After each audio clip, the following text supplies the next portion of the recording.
News నా పేరు సుధా. బులెటిన్ల ముందుగా హెడ్లైన్స్. గాజువాకలో ఘనంగా వైఎస్ఆర్సీపీ ఆవిష్కార వేడుకలు. ముఖ్య అతిథిగా పాల్గొన్న తిప్పల నాగిరెడ్డి.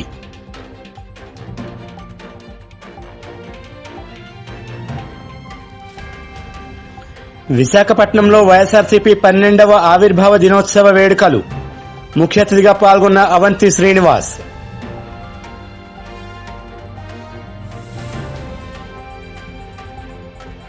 సంక్షేమం అభివృద్ధి పరుగులు పెట్టించిన నేత దివంగత వైఎస్ రాజశేఖర్ రెడ్డి. తానీషా వ్యాఖ్య.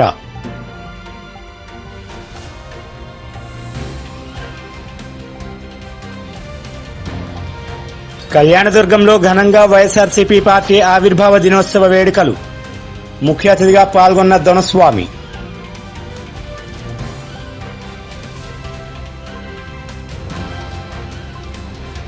వివరాల్లోకి వెళ్తే వైఎస్ఆర్సీపీ పార్టీ ఆవిర్భావ దినోత్సవ వేడుకలను గాజువాక పార్టీ కార్యాలయంలో ఘనంగా నిర్వహించారు.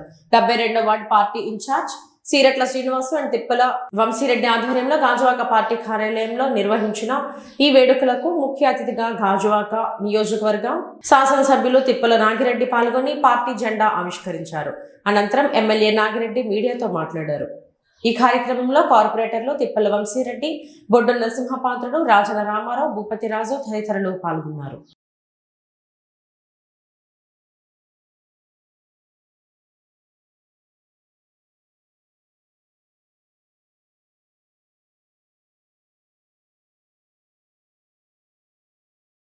విశాఖపట్నం వైఎస్ఆర్సీపీ పార్టీ కార్యాలయంలో 12వ ఆవిర్భావ దినోత్సవ సందర్భంగా కేక్ కట్ చేసి నాయకులకు, కార్యకర్తలకు శుభాకాంక్షలు తెలిపారు. ఈ కార్యక్రమంలో మంత్రి Avanthi Srinivas, MP MLA Satyanarayana, minority chairman John Wesley, mayor Venkatakumari మరియు ఇతర నాయకులు, కార్యకర్తలు పాల్గొన్నారు. మరి భారతలో 50 నుంచి 100 మంది ఉమ్మడి రాష్ట్రంలో మరి ఆయన మరణం తట్టుకోలేక చనిపోయారు. వారు వాదాపం చేస్తామని చెప్తే అప్పుడు అధిష్టానం మరి వద్దని చెప్పిన మీదట కాంగ్రెస్ పార్టీకి రాజీనామా చేసి మరి ఈ వైఎస్ఆర్సీపీ పార్టీని పెట్టారు. పెట్టిన తర్వాత అతి చిన్న వయసులో ఏ రాజకీయ నాయకుడు ఎదుర్కొన్నటువంటి ఎన్నో ఆటపోట్లు ఎదుర్కొన్నారు. మరి కాంగ్రెస్ ప్రభుత్వం కానీ, తెలుగుదేశం ప్రభుత్వం కానీ కుమ్మకై ఆయన్ని మరి సముద్రం కేసుల్లో ఇరికించి జైలు కూడా పంపించారు.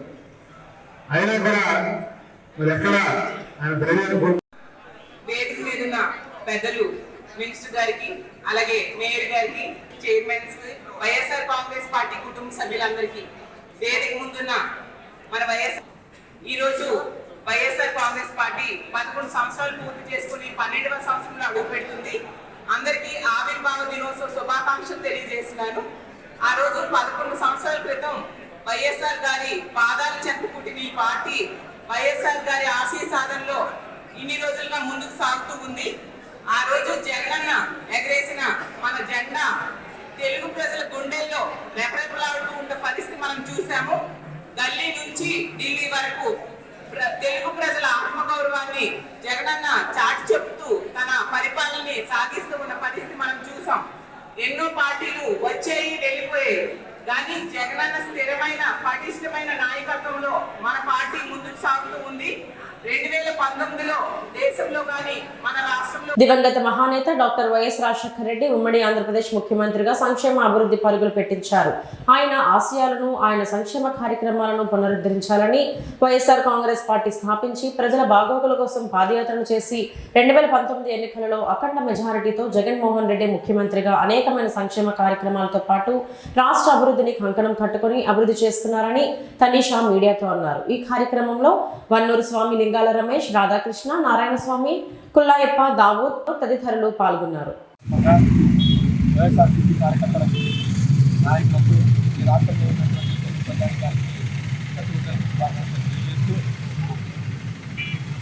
ఈరోజు జగన్మోహన్ రెడ్డి గారు అధికారం చేపట్టి 30 నెలల కాలంలో అనేకమైనటువంటి సంక్షేమ కార్యక్రమాలు తీసుకొచ్చినటువంటి పరిస్థితి కూడా జరుగుతుంది.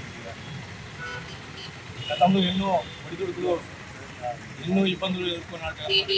తర్వాత పార్టీ స్థాపించిన తర్వాత అనేక రకాలుగా ఇబ్బందులు ఎదుర్కొని ఈ రాష్ట్రంలో ఉన్నటువంటి ప్రజలు ఎవరైతే ఉన్నారో ఆ ప్రజలకి సంక్షేమ పథకాలు అభివృద్ధిని అందించాలని ఒక సంకల్పంతో పాదయాత్ర 2017 నవంబర్ 6న కూడా పాదయాత్ర శ్రీకారం చుట్టారు.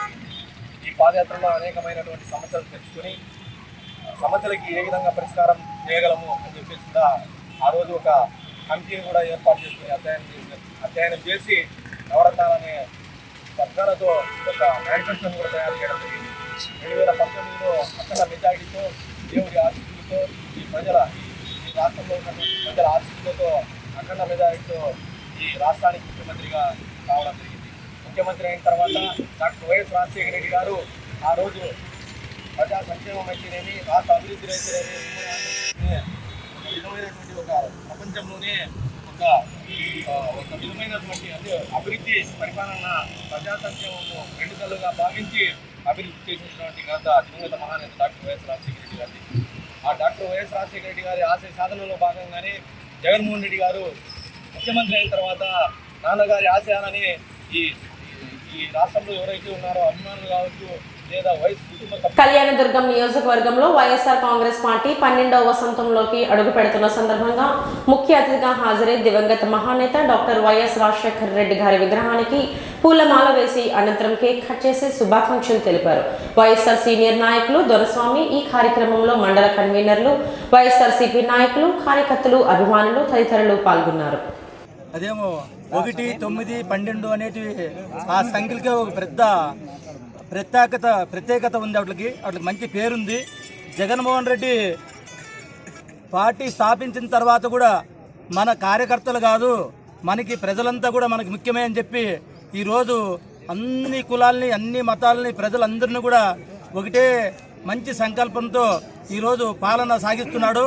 ఈరోజు ఎందుకప్ప అంటే ఈరోజు చూడండి, ఇంత జనాభా, ఇంత మంచి మండే ఎండల్లో కూడా సైతం లెక్క చేయకుండా నిజమైన కార్యకర్తలు, నిజమైన లీడర్లు ఈరోజు వచ్చి ఆ రాజశేఖర రెడ్డి వారసుడు జగన్మోహన్ రెడ్డి పాలన కోసం ఎంత తాపత్రయపడుతూ ఆయన మీద ఎంత ప్రేమ ఉంటే ఈ మండే ఎండిట్లో ఇంత జనాభా ఉంటారని కూడా ఈ సందర్భంగా తెలియజేస్తున్నాం.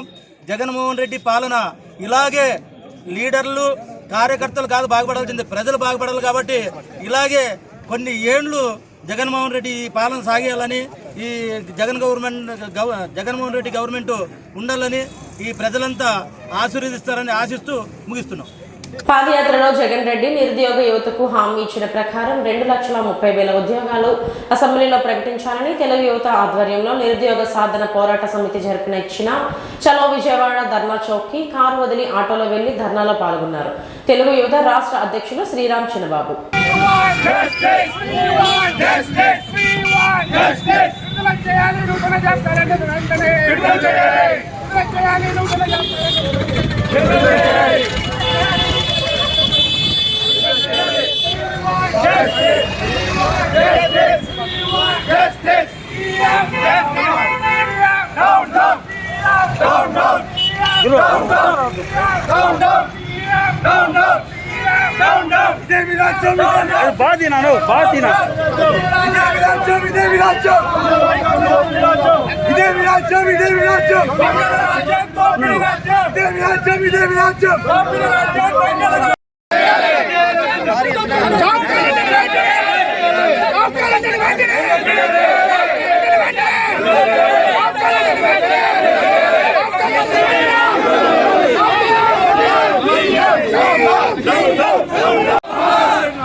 Visakha web journalist welfare association ఆధ్వర్యంలో అంతర్జాతీయ మహిళా దినోత్సవం సందర్భంగా మహిళలకు సన్మాన కార్యక్రమం నిర్వహించారు.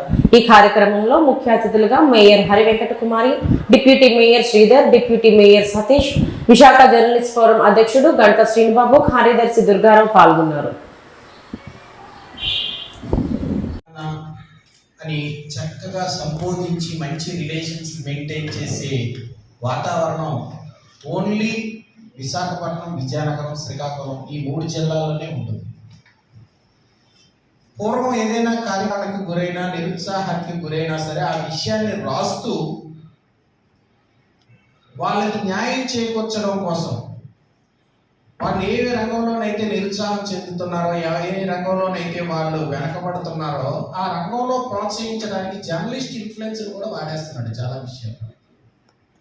మీ అందరికీ తెలుసు, సపోజ్ మన స్టేజ్ మీద ఉన్నటువంటి శ్రీధర్ గారు డిప్యూటీ మేయరు, అది కాకుండా ఆయన మంచి నాయకుడు, ఒక సీనియర్ కార్పొరేటరు, ఆయన వెనకుండే వాళ్ళు పెద్ద పెద్ద హేమీలు సీఎం స్థాయి వాళ్ళందరూ పెద్ద పెద్దలందరూ ఆయన వెనకాతలు ఉంటారు.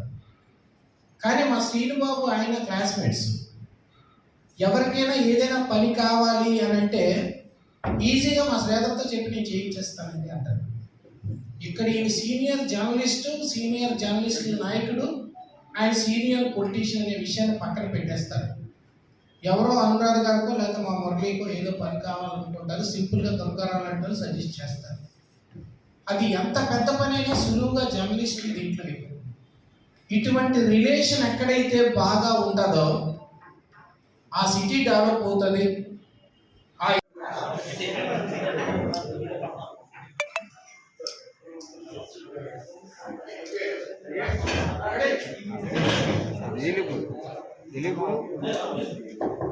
నిజామాబాద్ జిల్లా దర్పల్లి మండలం సీతాయిపేట గ్రామంలో నేడు పెద్దమ్మ ఆలయ వార్షికోత్సవం అంగరంగ వైభవంగా జరిగింది. ఈ సందర్భంగా గ్రామ ముదిరాజ్ సంఘం సభ్యులు తమ ఇళ్ల నుండి బోనాలు బాజా బదంత్రీలతో ఘనంగా ఇంటింటి నుంచి ఒక్కొక్కరు బోనాలు తీసుకువెళ్లి ఆలయంలో ప్రత్యేక పూజలు నిర్వహించారు. పూజా కార్యక్రమాల అనంతరం భక్తులకు అన్నదాన కార్యక్రమాలు చేశారు.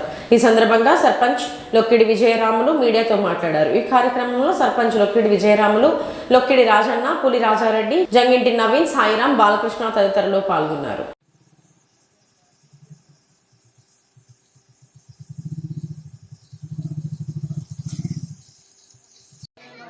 ఈరోజు సీతాయపేటలో చాలా సంతోషమైన రోజు.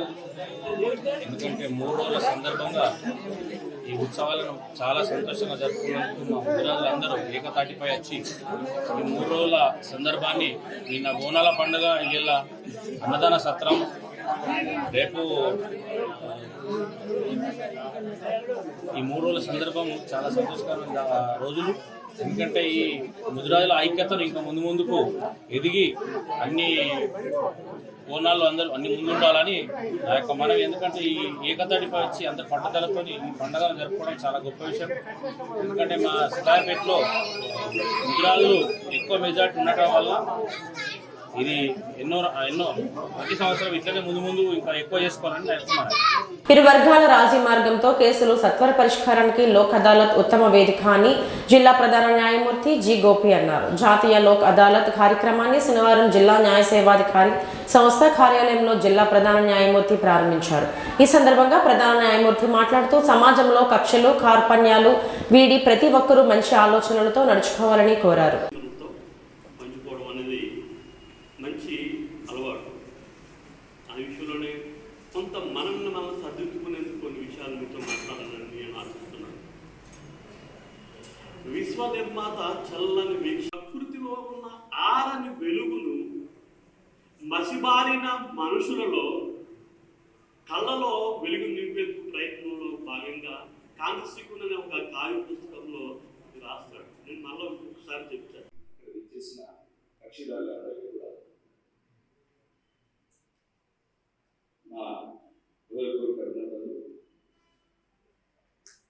మరి ఈ లీగల్ సెల్ అథారిటీ అనేది వెంటనే పరిష్కరించుకుంటే తదుపరి కోర్టు చుట్టూ తిరిగే పని పోతుంది.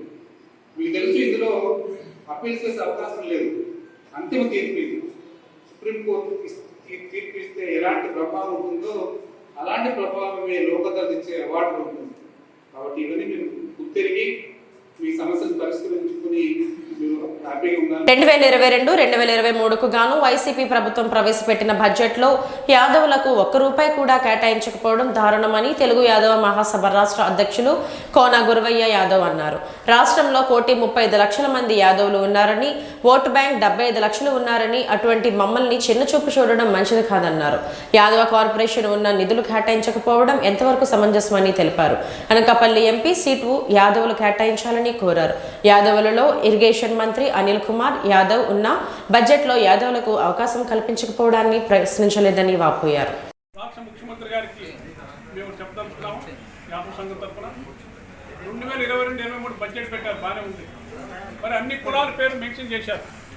యాదవ్ కార్పొరేషన్ 3600 కిలోమీటర్లు పాదయాత్ర చేసిన జగన్మోహన్ రెడ్డి గారు ఆ రోజు తిరుపతిలో మీరు ఏ వాగ్దానం చేశారు?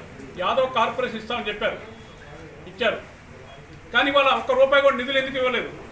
మరి ఈరోజు బీసీలందరూ కలిపి ఒక అమౌంట్ కేటాయించారు. అది ఎంతవరకు కరెక్ట్ అని ముఖ్యమంత్రి గారిని మేము అడుగుతా ఉన్నాం. అన్ని కులాల పేర్లు మెన్షన్ చేసి యాదవ్ కార్పొరేషన్ మీరు ఇచ్చి అది ఎందుకు మెన్షన్ చేయలేదు? మాకు రూపాయి కానీ 2 రూపాయలు కానీ మీరు ఎందుకు మెన్షన్ చేయలేదు మాకు బడ్జెట్లో? అసలు ఆంధ్రప్రదేశ్ బడ్జెట్ 1 రూపాయి కూడా ఉందా? ట్రెజరీలో 1 రూపాయి ఉందా? ఎంప్లాయీకి జీతాలు అందుతున్నాయా? ఈ బడ్జెట్ ఎందుకు పెట్టినట్టు? రూపాయి లేని బడ్జెట్ ఎందుకు పెట్టినట్టు? ఇవాళ 13 జిల్లాలు 26 జిల్లాలు చేశారు, 26 ఎయిర్పోర్ట్లు అంటున్నారు. కనీసం రోడ్లు లేవు మీ ఏరియాలో. అనకాపల్లి పార్లమెంట్ పరిధిలో ఉన్న ఒక్క రోడ్డు కూడా మీరు వేయలేదు ఇంతవరకు. మరి ఎయిర్పోర్ట్లు ఎవరు కావాలి? ఇవాళ నడవడానికి దారులు కానీ వెహికల్స్ ఎంత పాడైపోతున్నాయండి, ఒక్కసారి అర్థం చేసుకోండి. మీరు ఇవాళ ఆంధ్రప్రదేశ్లో అతికి యాదవ్లో 1,30,00,000 మంది జనాభా ఉన్నారు. ఓట్ బ్యాంకింగ్ మాది 75 లక్షలు 80 లక్షలు ఓట్ బ్యాంకింగ్ ఉంది. అది కూడా మీరు తప్పు లెక్క చూస్తూ ఉన్నారు. ఎందుకంటే మాకు ఎమ్మెల్యే సీట్లు ఎక్కువ వస్తాయని ఉద్దేశంతో మీకు ఖచ్చితంగా చెబుతున్నాం. 2024లో మాకు రావాల్సిన 20 నుంచి 30 సీట్లు ఎమ్మెల్యే సీట్లు వాళ్ళ, 5 ఎంపీ సీట్లు వాళ్ళ. ముఖ్యంగా అనకాపల్లి పార్లమెంట్ యాదవులు కేటాయించాలి, ఏ పార్టీ అయినా సరే. ఎందుకంటే స్వతంత్రం వచ్చిన కాడి నుంచి ఇప్పుడు కూడా అనకాపల్లి పార్లమెంట్లో ఒక్క యాదవ్ కూడా గెలిచిన దాఖలా లేవు. 2024లో ఖచ్చితంగా యాదవులంతా ఒక యూనిట్ అయ్యి ఖచ్చితంగా మేము అన్ని పార్టీలు గుణపాటు చెప్తామని తెలియజేస్తా ఉన్నాం. Thank you. కోనా గురువయ్య యాదవ్. విశాఖపట్నం స్థానిక 22వ వార్డులో జీవీఎంసీ ఖాళీ స్థలాల పరిరక్షణకు కార్పొరేటర్ పీతల మూర్తి యాదవ్ నడుం బిగించారు. వార్డులోని రేసప్పవానిపాలెంలో ఏళ్ల తరబడి ఖాళీగా ఉన్న 350 గజాల స్థలం కబ్జాదారుల కబంధ హస్తాల్లోకి వెళ్లకుండా అడ్డుకట్ట వేశారు. కబ్జాదారులు ఈ స్థలంపై కన్నేయడంతో వెంటనే స్థలాన్ని కాపాడేందుకు రంగంలోకి దిగారు. రేసప్పవానిపాలెం, శివానందపురం, సిద్ధార్థనగర్ ప్రజలకు ఆహ్లాదాన్ని అందించేందుకు పార్కుగా తీర్చిదిద్దడానికి ప్రతిపాదనలు చేశారు.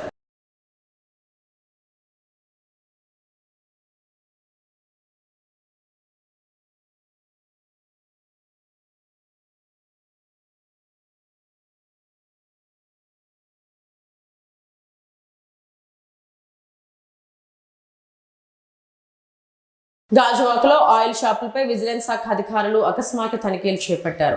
విజిలెన్స్ శాఖ ఎస్పీ ఆదేశాల మేరకు తాము తనిఖీలు చేపట్టినట్లు వారు తెలిపారు. ఈ సందర్భంగా మీడియాతో మాట్లాడుతూ షాపులలో ఆయిల్ ప్యాకెట్లపై, డబ్బాలపై ఉన్న రేట్లపై స్టిక్కర్ అతికించి అధిక ధరలకు అమ్ముతున్నారని, వినియోగదారులను భయభ్రాంతులకు గురి చేస్తున్నారని అధికారులు తెలిపారు. చేస్తూ జనాలను భయభ్రాంతులకు గురి చేస్తున్నారని చెప్పి ఎస్పీ మేడం గారు మాకు ఆదేశించారండి, వెళ్ళి తనిఖీ చేయమని. ఆ తనిఖీలో భాగంగా గత కొద్ది రోజులుగా మేము తనిఖీలు చేయడం జరుగుతుంది. మా మేడం గారు ఆదేశానుసారంగా ఈరోజు గాయత్రి ట్రేడర్స్కి మేము రావడం జరిగింది. గాయత్రి ట్రేడర్స్లోను, షాప్లోను, అలాగే 2 గోడౌన్స్లోను స్టాక్ను వెరిఫై చేసినప్పుడు అధికంగా నిల్వలు ఉన్నట్టుగా గుర్తించాము. అదేవిధంగా రేట్లను మార్పిడి చేశారు. అంటే ఒరిజినల్ రేట్ 2,600 ఉంటే దాని మీద స్టిక్కర్ వేసి 3,090 రూపాయలుగా చూపించడం జరిగింది. అలాగే మ్యానుఫ్యాక్చరింగ్ డేట్ అనేది కూడా నవంబర్ 21 అని ఉన్నదాన్ని డిసెంబర్ 21గా స్టిక్కర్ వేయడం జరిగింది. అలాగే ఇంకా చాలా వరకు స్టాక్ కూడా ఎక్కువ నిల్వ ఉండడం జరిగింది. అదంతా మేము లెక్క చూస్తున్నామండి. మేడం గారు చెప్పారు, అదంతా ఫైనల్ చేసి దాని నెక్స్ట్ స్టెప్ ఏంటనేది తీసుకోమనేది మేడం చెప్తారు. ఆ ప్రకారంగా మేము యాక్షన్ తీసుకోవడం జరుగుతుందండి. ఈరోజు గాయత్రి ట్రేడర్స్లో వెరిఫికేషన్ జరుగుతుందండి. సీజ్ చేస్తున్నామండి, అదే ప్రాసెస్లో ఉన్నాము. గోడౌన్స్ మొత్తం ఆ షాపుకి సంబంధించిందంతా కూడా సీజ్ చేయడం జరుగుతుందండి. చూసి పరిస్థితిని బట్టి చూసి మేము చేయడం జరుగుతుంది. విశాఖపట్నం గాజువాక జీవీఎంసీ 66వ వార్డు పరిధి మెయిన్ రోడ్, బీసీ రోడ్ కూడలిలో వైఎస్ఆర్ విగ్రహం వద్ద వైఎస్ఆర్సీపీ 12వ ఆవిర్భావ దినోత్సవ వేడుకలు ఆంధ్రప్రదేశ్ రాష్ట్ర హజ్ కమిటీ సభ్యులు 66వ వార్డు వైఎస్ఆర్సీపీ కార్పొరేటర్ మహమ్మద్ ఇమ్రాన్ ఆధ్వర్యంలో జరిగాయి. ముఖ్య అతిథిగా గాజువాక శాసనసభ్యులు తిప్పల నాగిరెడ్డి, గాజువాక ఇన్ఛార్జ్ తిప్పల దేవన్ రెడ్డి విచ్చేసి పేదలకు ఎమ్మెల్యే నాగిరెడ్డి చేతుల మీదుగా చీరలు పంపిణీ చేశారు. శాసనసభ్యులు నాగిరెడ్డి మీడియాతో మాట్లాడారు. 2 పర్యాయాలు స్టేట్లోను, సెంట్రల్లోను కూడా కాంగ్రెస్ పార్టీకి అధికారంలో తీసుకొచ్చారు. మరి అతని మరణం తర్వాత ఈ సంక్షేమ అభివృద్ధి పథకాలు అటుకెక్కించిన సందర్భంలో మరి కాంగ్రెస్ పార్టీలో ఉంటే మా నాన్నగారు పెట్టిన సంక్షేమ అభివృద్ధి పథకాలకే మంగళం పాడినప్పుడు ఈ పార్టీలో నేను ఉండడం వేస్ట్ అని మరి పార్టీ నుంచి బయటకు వచ్చి వైఎస్ఆర్ పార్టీ అని వాళ్ళ నాన్నగారి పేరు మీద పార్టీని స్థాపించి ప్రజల కష్టాలన్నీ తెలుసుకోవడానికి ప్రజా సంకల్ప యాత్ర పెట్టి ప్రజా సంకల్ప యాత్రలో జగన్మోహన్ రెడ్డి గారి 11 సంవత్సరాలు కంప్లీట్ చేసి 12వ సంవత్సరానికి ఈరోజు వచ్చాము. ఎంత కష్టపడ్డారో మనం అందులో 0.5% కూడా మన కష్టం లేదు. అంత కష్టపడి పార్టీని భుజస్తంభాల మీద వేసుకొని అన్నీ తానై నడిపించి ఈరోజు మనకు ప్రభుత్వాన్ని అప్పచెప్పారు. మనకు ఎంతో గర్వకారణం. మనం ఈ ప్రభుత్వం ఉన్నామంటే కాలర్ ఎగరేసుకొని తిరగచ్చు. మహారాష్ట్ర ప్రభుత్వం కూడా వచ్చి ఈరోజు సచివాలయ వ్యవస్థ పెట్టి వాలంటీర్ వ్యవస్థ పెట్టి చెయ్యాలని చెప్తున్నారంటే ఎంత ముందు జాగ్రత్తగా మన జగన్మోహన్ రెడ్డి గారు మన పరిపాలన ఎలా చేస్తున్నారో ప్రతి ఒక్కరికి అర్థమవుతుంది. ఈ కరోనా మన కష్టకాలంలో కూడా ఆయన జీడిపి రేటు కూడా వృద్ధి చేశారంటే ఆయన ఎంత విజన్ ఉన్న నాయకుడు అర్థమైపోతుంది. మనకు ప్రతిపక్ష నాయకులు ఉన్నారు బురద చల్లడానికే కానీ మనకు సహకరించడానికి కానీ మన డెవలప్మెంట్కి ప్రజలు బాగుపడుతున్నారు ఈ స్కీమ్ వల్ల అనేసి ఒక్కళ్ళు కూడా ఇన్ని సంవత్సరాలు సీఎంగా చేసి కూడా ఆలోచించట్లేదు వాళ్ళు. అలాంటిది జగన్ గారు మన అందరి మీద ఈ బాధ్యతలు పెడితే ప్రతి ఒక్క పార్టీ కార్యక్రమం అనేది ప్రభుత్వ కార్యక్రమాలను ముందుకు తీసుకెళ్ళి ప్రతి ఒక్క ప్రజలకి ఆయన సంక్షేమ పథకాలు ప్రతి ఒక్క ప్రజలకు అందేలాగా మనం చూడాల్సిన బాధ్యత మనకు ఉందనేసి తెలియజేసుకుంటూ జై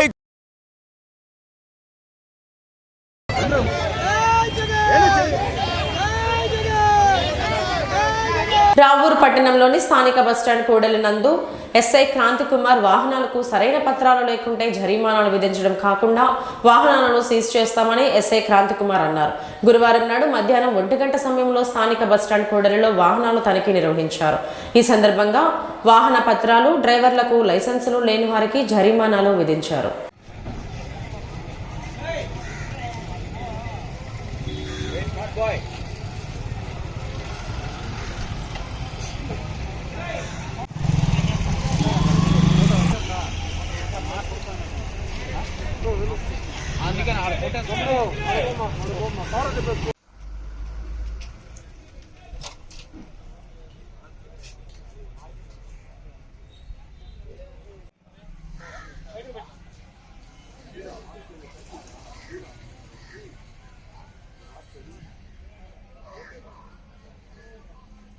మాడుగుల నియోజకవర్గం దేవరాపల్లి మండలం ఏ కొత్తపల్లి గ్రామంలో వైఎస్ఆర్ కాంగ్రెస్ పార్టీ ఆవిర్భావ దినోత్సవం సందర్భంగా 12వ వసంతంలో అడుగుపెడుతున్న శుభ సందర్భంలో వేడుకలు నిర్వహించారు. కార్యక్రమంలో దేవరాపల్లి మండల పరిషత్ అధ్యక్షులు శ్రీమతి కిలపర్తి రాజేశ్వరి, భాస్కర్రావు దంపతులు, దేవరాపల్లి మండల జెడ్పీటీసీ శ్రీ కర్రి సత్యం, దేవరాపల్లి మండల పరిషత్ ఉపాధ్యక్షురాలు శ్రీమతి చింతల బుల్లిలక్ష్మి, వెంకటరమణ దంపతులు, శ్రీమతి ఉర్రకొల్ల గంగాభవాని, అప్పారావు దంపతులు, దేవరాపల్లి మండల వైఎస్ఆర్ కాంగ్రెస్ పార్టీ అధ్యక్షులు శ్రీ బూరే బాబారావు తదితరులు పాల్గొన్నారు.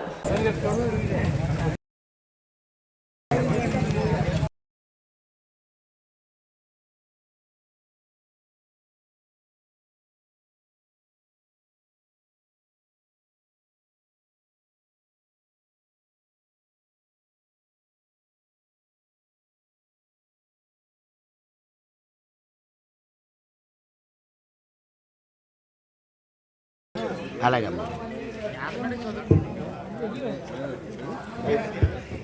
వైఎస్ఆర్సీపీ పార్టీ 11 వసంతాలు పూర్తి చేసుకుని 12వ వసంతంలోకి అడుగుపెట్టిన సందర్భంగా 95వ వార్డు కార్పొరేటర్ ముమ్మన దేముడు, 97వ వార్డు అధ్యక్షుడు మెంటి మహేష్ పెందుర్తిలో వైఎస్ రాజశేఖర రెడ్డి విగ్రహంకి పూలమాలలు వేసి ఘనంగా నివాళులు అర్పించారు.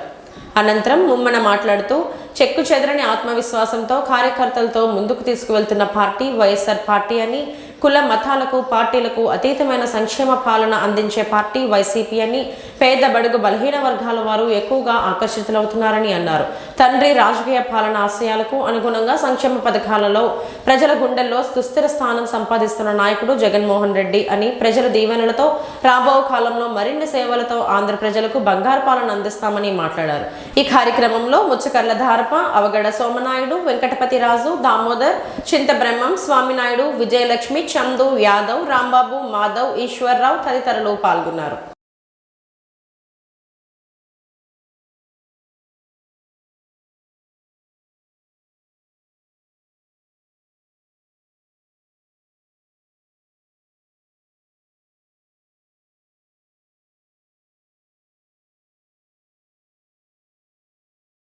ఈ వార్తలు ఇంతతో సమాప్తం. తిరిగి తాజా బులెటిన్లో మళ్ళీ కలుద్దాం. అంతవరకు సెలవు. నమస్కారం.